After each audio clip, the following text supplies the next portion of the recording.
সীতার অন্বেষণে সুগ্রীব কর্তৃক পূর্ব দিকে বানর সৈন্য প্রেরণ। শ্রীরাম বলেন, মিতা সৈন্য নানা দেশে পাঠাইয়া দেহ শীঘ্র সীতার উদ্দেশ্যে। তুমি যদি জানকীরে করহ উদ্ধার, তবে তো আমার ঠাঁই সত্যে হও পার। শ্রীরামের ঠাঁই রাজা লয়ে অনুমতি, নানা দিকে পাঠাইল সৈন্য সেনাপতি।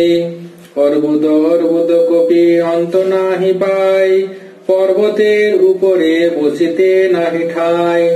সুগ্রীব বিনোদ সেনাপতি প্রতিভনে, পূর্ব দিকে যাও তুমি সীতা অন্বেষণে। বানর সহস্র কোটি তোমার ভিড়ন, সীতা অন্বেষিয়া তুমি কর আগমন। নদ নদী মিলিবে মিলিবে কত দেশ, সেই স্থানে স্থানে গিয়া করিবে প্রবেশ। যত যত পুণ্য দেশে দেখো পুণ্য স্থান, সকল বানর লয়ে করিবে প্রয়াণ। স্বর্গ হইতে গঙ্গাকে আনিল ভগীরথে, গঙ্গা দেবী পার হও কটক সহিতে। তরিহ সরয়ু নদী পুণ্য তরঙ্গিনী, কৌশিকী তরিহ বিশ্বামিত্রের ভগিনী। দুই কূলে গরুচরে মধ্যেতে গোমতী, গোমতী লইয়া পার পাবে সরস্বতী। অপূর্ব মলয় দেশ দেশ কোকনদ, শস্যপের দেশে যাও পাণ্ডব মগধ। ব্রহ্মপুত্র তরিবঙ্গে করিহ প্রবেশ, মন্দর পর্বতে যাও কিরাতের দেশ। যাইবে কর্ণাটক দেশে আর শাক দ্বীপে, জানিবে কিরাত আছে অত্যদ্ভুত রূপে। কনক চাঁপার মতো শরীরের বর্ণ, উঠান খানার মতো ধরে দুই কর্ণ। থালা হেন মুখ কান তাম্র বর্ণ কেশ, এক পায়ে চলে পথ বিক্রমে বিশেষ। জলের ভিতর বইছে মৎস্যবৎ মুখ, মানুষ ধরিয়া খায় আইলে সম্মুখ। বলিয়া মনুষ্য ব্যাঘ্র তাহাদের খ্যাতি, আতপ সহিতে নারে কিরাতের জাতি। সীতালয়ে থাকে যদি কিরাতের ঘরে, যত্ন করি চাইও তথায় লঙ্কেশ্বরে। ঋষভ পর্বতে যাও কিরাতের পার, দেবগণ করে কেলি নিত্য অবতার। সর্বকালে আইসে তথায় পুরন্দর, যত্ন করি চাহ তথা সীতালঙ্কেশ্বর। তার পূর্ব দিকে যাও ক্ষীরদ সাগর, শ্বেতগিরি দেখিবে সে ক্ষীরদ উপর।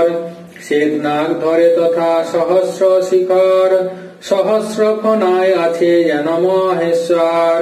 সহস্র ফনায় আছে সহস্রেক মণি, মণির আলোকে তুল্য দিবস রজনী। ক্ষীরদ সাগর করে পৃথিবী ধবল, শ্বেতগিরি শীত করে গগন মণ্ডল। শ্বেত নাগ ধরে শিরে সহস্রেক ফনা, পূর্ব দিক ধন্য করে সেই 3 জনা। সকলে বন্দি বেশে অনন্ত মহারাজ, মহেশ্বর বন্দি গেলে সিদ্ধ হবে কাজ। উভয় পর্বতে যে পূর্ব দিকে তার, স্বর্ণ তাল বৃক্ষ তথা আছয়ে অপার। মণি মাণিক্যেতে তার বান্ধিয়া আছে গুড়ি, কনক রচিত তার শোভিত বাগুড়ি। দেখিও বানরগণ শিখরে শিখর, অন্বেষণ কর তথা সীতালঙ্কেশ্বর।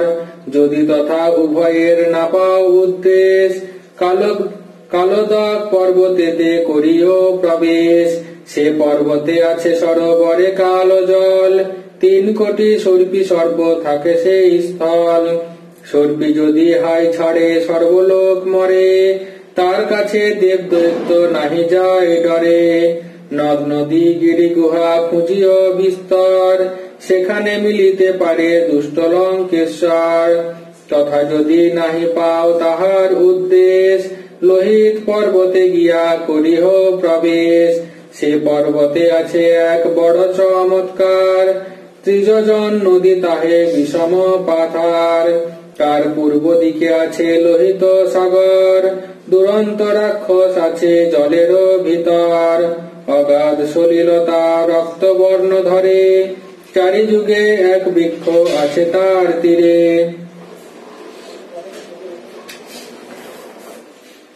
সোনার শিমুল গাছ সর্বগায় কাঁটা, সুবর্ণের ফল ফুল ধরে গোটা গোটা। জল হইতে রাক্ষসেরা চড়ে তো দুপরে, তার কাছে দেবগণ নাহি যায় ডরে। তথা যদি জানকীর নাবা উদ্দেশ, পূর্ব সাগরের তীরে করিও প্রবেশ।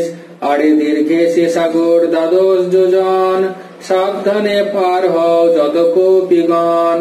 উদয়গিরির সর্ব অঙ্গ স্বর্ণময়, পৃথিবী উজ্জ্বল করে সূর্যের উদয়। 3,200,000 যোজনের পথ, চক্ষুর নিমেষে সূর্য করে যাতায়াত। মুনিগণ তপ করে যেমন বিধান, বালখিল্য নামে মুনি বিগত প্রমাণ। উদয়গিরির পূর্বে নাহি সূর্যোদয়, অন্ধকারময় দেশ জানিহ নিশ্চয়। সে দেশ কখন নহে আমার গোচর, দেখিয়া উদয়গিরি ফিরিবে বানর। যাতায়াতে উদয়গিরি লাগে 1 মাস, মাসেকের বাড়া হইলে সবারও বিনাশ।